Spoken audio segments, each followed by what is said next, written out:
In this video, I will show you how to stop message requests on Facebook Messenger. First, you need to open up the application, then you need to tap on your profile icon on your left upper side.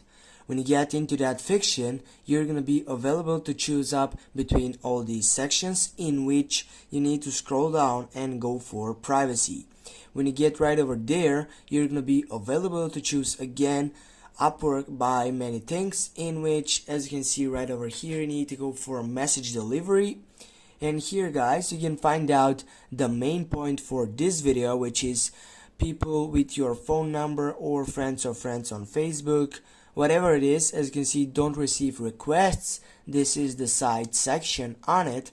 Now if you tap on it here, you can choose whatever you want.